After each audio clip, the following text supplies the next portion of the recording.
Stand up for yourself, and I'll back you up. 'Cause problems don't solve themselves.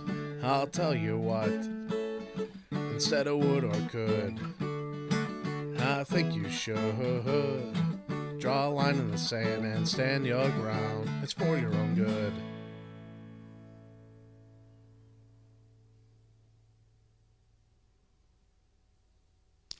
Hello, I want to welcome you to another episode of The Voice of Families and Addiction. My name is Roy Poyan, and I'll be your host today.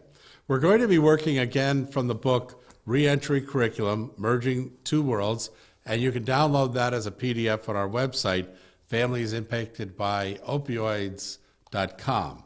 Today we're going to look at finances. This is a topic that everybody gets involved in.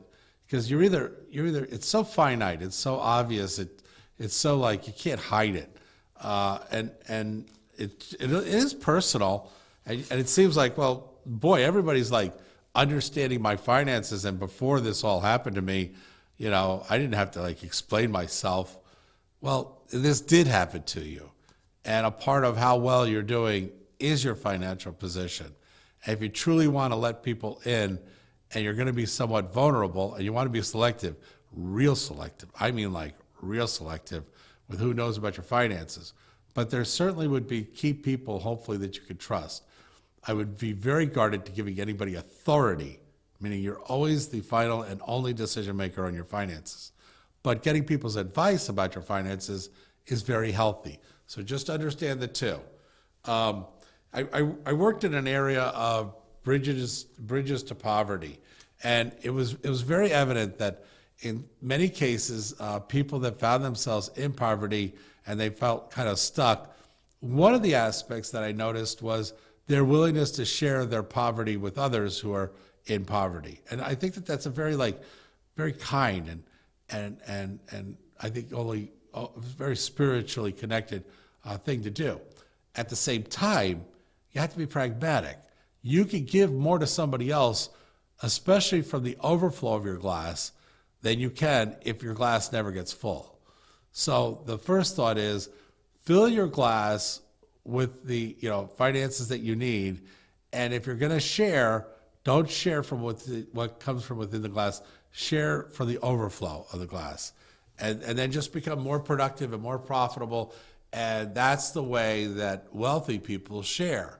They don't get wealthy because, and I'm saying wealthy, wealthy doesn't mean like $2 million wealthy. Wealthy could be anything above poverty level, is considered, wealth. Our wealth in terms of what we in America would see as being wealthy is far different from what they might see themselves in some of the Polynesian nations or Vietnam, although their quality of life is growing too because of the work they're doing. So in that mindset, we need to understand what our finances are. And we will always be in control of our finances, but we might possibly share that profile with others to get their input on how you can become more wealthy. Once again, you'll never reach better wealth by giving away the wealth that you have first. Okay? So with that being said, let's go through on page 107, and as I said, you can download this from our website as a PDF. And it's housing, health, car estimate. These are like some of the real basics on a monthly budget strategy.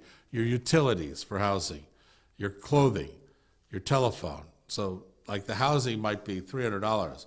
Boy, was this written a while ago. But anyhow, your housing might be $300, your utilities is $60, your clothing is around $100, and your telephone's around $50. Okay, those are like fixed costs. They don't vary from month to month. Your health insurance, you got to pay for it. It's $45. Dental, got to pay for it. $35. Prescriptions, got to pay for it. $25. Those are more or less fixed costs, meaning they're expenses, and you're going to have to pay them. Your car payment, gasoline, insurance, and food and housing maintenance, paper products, and eating out. Well, now we're getting into some areas that have some variability to it, meaning, you might not go out as often in order to save some money because you're going to spend that money in another area. But your insurance and your payment, pretty much, depending on where you're going this week, your car gas is going to be pretty standard throughout each week. Your cable bill, okay, and if you have any credit card debt, hopefully it's not accumulating. That would be something that is variable, meaning there's fixed and there's variable. The expenses of payment for a car, your health insurance, utilities, these are all fixed. And the others tend to be variables. So we're moving from page 107 to 108, and we're going to look at a budget. So you see how it says old in one column and then new, it's blank. So what you're going to do is you're going to add, some like criteria and say, okay, what if you saved about 10% of your income, okay, and what if you said you had to manage that? So you have what they call, I don't mean to get technical here, but they call it discretionary income, meaning it's to your discretion how you spend it. So it's like, I want this, I need this, I desire this, all falls into discretionary. So what we're going to start to do is we'll take the telephone. Can that change? Yeah, actually the bill could go up. Can your health insurance change? Sure. Prescriptions, absolutely. So when you start to look at new, you might say, well, I used to be paying $35 for dental, but because the insurance went up, I'm now paying $62. Well, okay, believe it or not, that didn't seem like a lot, but when you start to add up this new column, it could be that you're in a much different place on your expenses, meaning they're much greater. They could go from $1,400 to $1,700. We see this in this like economy right now. The year to date right now is 2023, and our government is really messing up our economy. So all they need to do is turn on the energy, but let's not go there. With that in mind, the fact is we're getting hit with inflation now, and that does create a new column here. And a lot of people in America have had to go and create their new columns quickly. If they were smart, they readjusted their budget and they're moving their money around, meaning they may not be spending as much on clothing this year in order that they could kind of cut down the inflation on their grocery bills and maybe leave themselves a little bit of money for going out and doing something that makes their life seem higher quality. So with that in mind, we're going from page 108 to 109, and we're going from our budget to our planning. Okay, so what is it that you need to kind of like set aside? You know what your fixed expenses are. Let's say rent's $250. The weekly amount to set aside is $88, okay, in order that you can match up with that $250 number. On that month, the utilities is $40. So you need to set aside $10. Transportation, $172. So you set aside $40. You need to understand what you need to set aside each week based on the fixed monthly cost, so that when you add up what you set aside, it matches, or it comes over the amount that you've saved and set aside, what it is that is your actual expense. So with that in mind, we're moving to 110. And now you're kind of like dividing by number of weeks, 4 weeks in a month, your monthly rent, your monthly utilities, your monthly car, your monthly food, your monthly laundry. Divide each by 4, and that's going to tell you what you need to set aside. Please do this. If somebody were to sit there and you sat down at the family table and they were to sit there and say, hey, Jerry, so what's your set aside for your rent? You should be able to tell them that. I set aside $76 each week in order that I can match my monthly rent payment. And I'm doing very well with that. Matter of fact, I'm using a little bit of money from what I used to use for my clothing in order to have that set aside available for my rent. See how this works?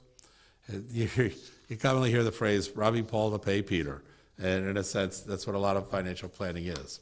But with that in mind, you start to look at your budget, okay? What do you need each month? What do you need in income each month in order that you could pay for these things? And that's on 111. And then Well, remember how in the other one episode we talked about expect the unexpected, okay? And that was part of expectations. And the fact is, you need to expect the unexpected. She's pregnant, all right?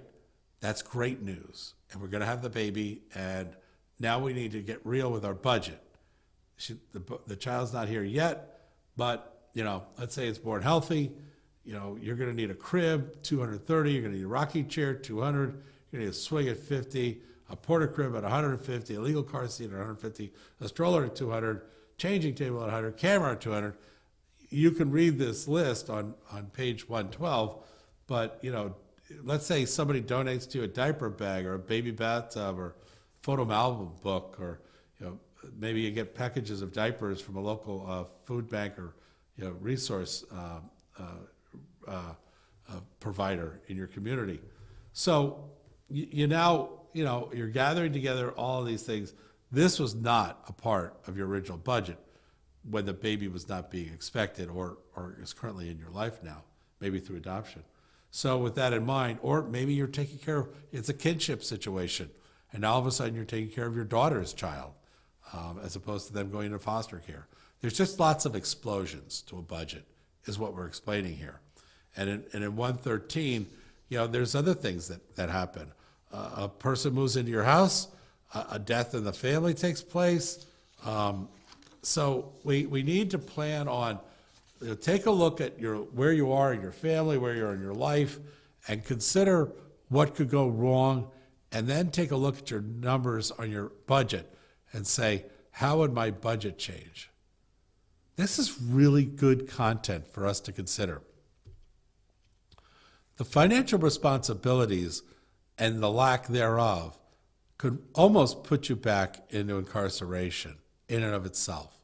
It could be the one domino that all the other dominoes collide with, and the next thing you know, you're feeling so bad financially that you're starting to go back to using, stealing, and now you're in jail again. And you're sitting there thinking, well, how did I spiral down? Well, you know what? One of the main contributing factors might have been you didn't manage your finances very well, and your emotions and everything else followed that. So that's kind of a concept of what we call self-care. And self-care, as we've discussed in our other episodes, is a part of relapse. It's the first stage. So if you see somebody in your family member and they're not managing their finances well, and they're in early stages of recovery, first stage, you could pretty much expect that they're on the first phase of a relapse.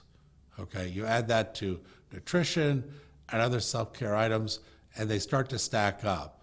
But their ability to manage their finances is one of the first steps towards relapse. It's called self-care.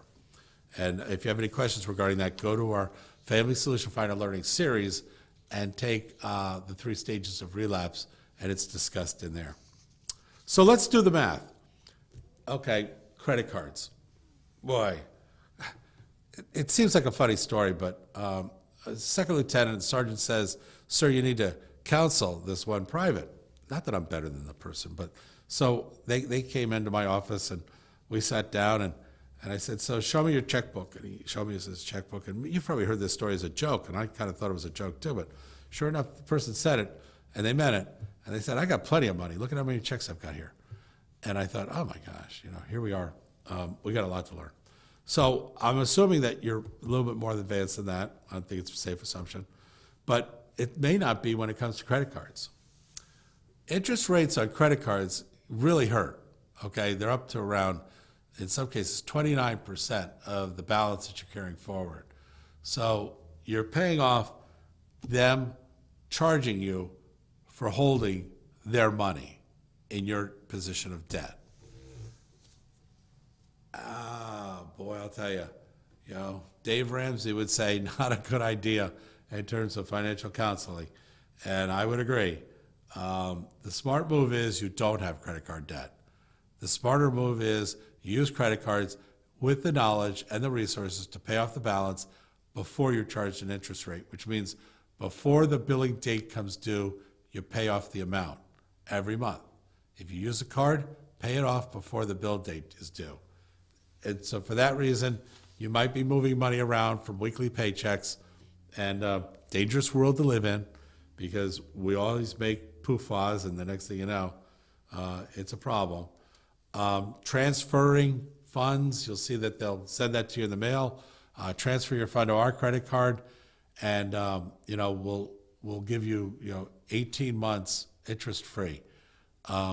You need to kind of like map out the math on that, depending on your debt, because often what they'll say is there's a 5% service fee on however much you're transferring, up to, say, they'll let you transfer $2,000, let's say. So with that in mind, you got to figure out, if you left it alone, where would you be? If you did this, where would you be? Or if you did that and you paid it off before the final date of the interest-free, how would that benefit you? So you kind of run some what-if scenarios on a piece of paper with a stubby pencil and an eraser. You always need an eraser. So the cons are explained here. Late payments are certainly it. They'll hit you with a late payment, $30 on top of your interest, on top of your principal balance. Now it's really starting to hurt you. It's really starting to stick it to you in the stomach.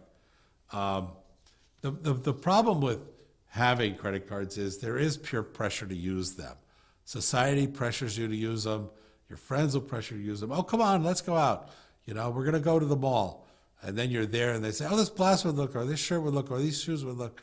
And then just use your credit card. You got a credit card, don't you? Wow. Oh boy, what a nasty situation to be in, to be honest with you. I mean, socially, it's like, you tend to think how easy that conversation just like assimilates itself, but how detrimental it is. And to be perfectly honest with you, not being a very good friend. I mean, why would your friend tell you how you should use your credit card or how you should be spending your money? A good friend would probably say, that blouse looks really good on you, if it's something you can afford. And then just say, no, probably not, and just leave it at that. Okay, you don't have to say, oh, well, I can't afford it, I'm just a bad person, or, I'm not as rich as you are. You have to admit all that, but you do in the final throes have to say, that's not in my budget, and I'm a responsible person to myself. This is called self-esteem. This is called self-imaging. And when you go against that, I guarantee you, your self-esteem will drop. And when your self-esteem drops, you're going to become more vulnerable to all the negative factors that are around in your life. Don't do it. Be the captain of your ship. Steer it in the right direction. Understand your finances. Your finances are your rudder to your boat. It will take you where you want to go, but you've got to turn it in the right direction each time and navigate the course that you're on, financially, emotionally, relationships, resources, time. All of these come into play when you're talking about credit cards. Are credit cards a relationship? Oh boy, here we go. Yeah, actually, they are. You have a relationship with your finances, believe it or not. For most of us, it's a love-hate relationship. Love the money, hate when it's not there, or hate when it's penalizing me because of the way that I mismanaged it. So with that in mind, paychecks, do the math. You've got a gross. I earned, say, $224 a week. The federal government takes out $17 of that. The state takes out another $6 of that. FICA takes out another $13.89 out of that. Medicare takes out another $3. Therefore, your net wage, remember we started with gross? Your net wage is $183. You started with $224. Taxes, and by the way, if you vote wrong, you're at fault for that. But the fact is, taxes and gets you down to net wages. At net wages, that's your reality of what you have. Don't tell people, I earn $60,000, okay? Don't tell yourself, I earn $60,000. Tell yourself, I net, and use those words, I net $58,000 or $57,000. And I gross 60. Start to use the word gross and net, and you'll be in a much more realistic way with yourself. You have to tell other people that, but you yourself use that vocabulary, and you'll be a lot better off. So on page 119, you actually can write in, what is your reality? And then, transportation, boy, it really gets expensive. The miles driven and the gasoline gallons, well, you start to say, oh, I'd love to take that job, but it's over on the other side of town. And, well, the other side of town for some towns is pretty far away. And so you need to calculate how many miles is it? Oh, well, it's 48 miles away. Okay, well, how much do I get on a gallon of gas? Well, I typically get, in that kind of traveling, 20 miles a gallon. Okay, so how many gallons are you using up? Okay, well, I'm using up about 2 gallons to get there. Okay, how much does a gallon of gas cost? Okay, well, now you've got an idea as to, based on your miles per gallon and the cost of gas, how much your transportation gas will cost. See, because it's numbers, you can figure it out. So, bank accounts. Do you know where your routing number is on your bank account? Come on, let's get savvy here. Game on. It's at the bottom. It's at the lower left bottom. Do you know what your checking number is? Well, it's the same as the one that's up in the right-hand corner of the check, but it's in the middle of those numbers, and they show you on page 121 where that looks and what it looks like. And then your account number. These are the numbers that sit at the bottom of your check. It's a routing number first, check number second for that check, and then the account number. Now, when you're looking at things like banks, you just got paid from your job. You have a paycheck, and it's $217. You did some yard work and received a personal check for $35. Your brother borrowed $100, and you gave it to you. Gave you a $50 bill towards what he owed you. You go to the bank to deposit this money. You need to keep $15 for spending cash. Complete the deposit slip. Okay, so you fill in the date, you fill in the cash amount to deposit, you fill in the check amount from, like the check that you received, you have to sign it at the top, and then you add the cash in on the cash section of the deposit slip, then you subtract any cash you're receiving back. I'm taking back 15 from this total, and that gives you the total of the net deposit. Know how to do your banking, okay? Don't go in there embarrassed that you don't know. Ask the new accounts person to explain to you the process of filling out a banking sheet. You won't have to be told many times, but maybe 2, 3 times, but you'll get it. So what about if things just don't go right for you? Well, for all of us, they don't. I mean, I know very few people who've never failed in their finances. So with that in mind, credit repair is a reality, and it is available to you. Equifax, TransUnion, and Experian are the 3 credit agencies, and they get reports from all credit cards, all financial institutions, not all, but meaning all the ones that report, and they add that into your credit score. And for that reason, if you've done things that, like, you never paid off a loan, you failed on a loan, you've got a whole bunch of late payments, this is showing poor management on your part, or I should say on that person's part, for how they're managing their finances. And Big Brother, if I look at it that way, is watching. But to heck with that, you're watching. You don't need anybody else watching you. You know what's going on before they do. So you should be able to, really understand how you got there. And therefore, when you go to start to maybe meet with a counselor on repairing your credit, there are going to be some really obvious steps of things that you're going to have to do. More than likely, you'll have to sacrifice in certain expenses in order to pay for the past debt that you're currently experiencing that's causing you a bad credit score, or the reason is that you need credit repair. So don't be embarrassed about credit repair, manage it. Don't be embarrassed about not knowing how to fill out the bank statements, manage it.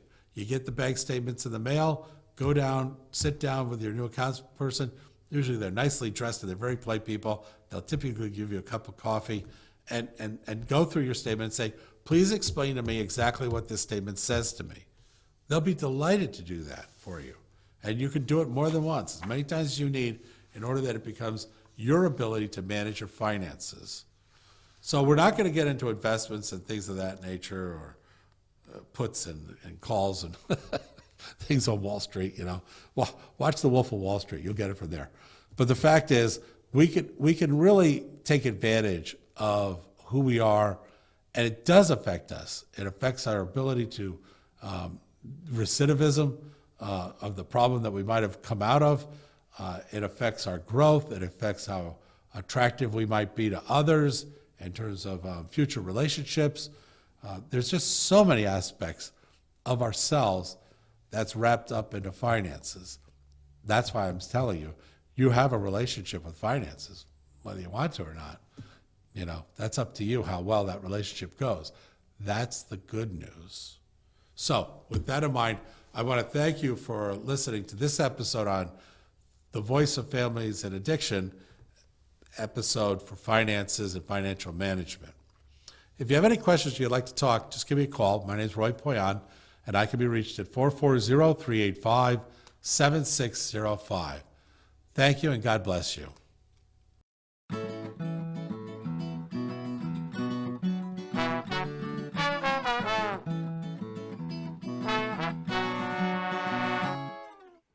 Stand up for yourself, and I'll back you up, 'cause problems don't solve themselves.